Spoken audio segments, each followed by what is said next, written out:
Pasado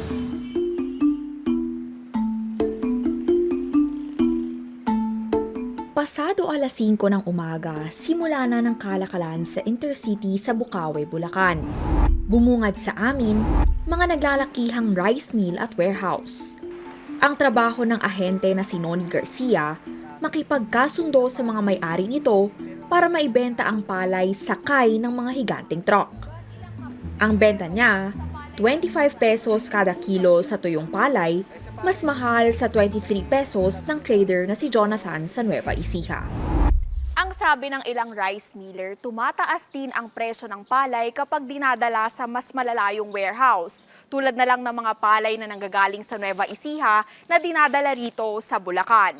Wala naman daw silang magagawa kundi kunin din sa mas mataas na presyo ang palay dahil kung hindi magdadala ang mga biyahero.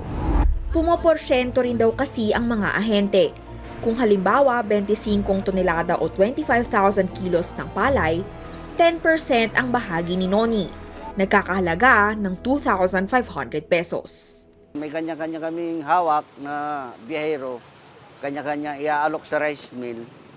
Kung magkano ang tawad, itatawag namin sa may-ari kung papayag din sila. Wala namang overpricing doon, ma'am. Gusto nila, pag dinala rito, mataas ang presyo. Kasi hindi naman namin, tinatawaran namin. Pero pagdating dito, ayaw nila ibigay. Kasi nga, lugi sila sa transpo, sa mga lahat ng expenses na binabayaran ng mga middleman.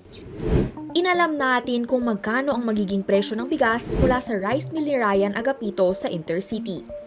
Ang isang 10-wheeler truck may 25,000 kilos ng palay na tig 25 pesos kada kilo, 625,000 pesos. Dagdag pa ang 2,500 pesos sa ahente, 1,000 pesos sa classifier ng palay, gayon din sa bantay o katulong sa milling, gastos sa sako, at labor at allowance ng 11 tao. Nasa 638,700 pesos o halos 2,200 pesos kada kaban, may 20 pesos pang tubo ang rice mill. Papatak na 44 pesos kada kilo ang bigas, 2 pisong diferensya sa 42 pesos sa Nueva Ecija. Kaya pagdating sa palengking ito sa Pasig City, 46 pesos kada kilo na ang pinakamurang bigas.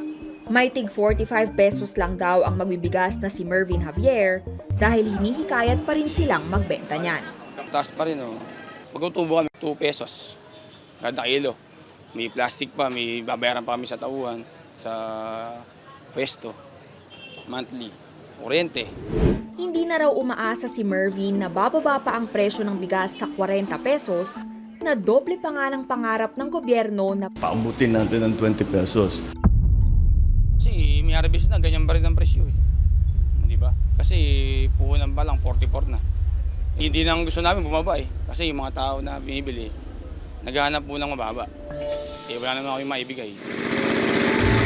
Carrie Gator, CNN Philippines.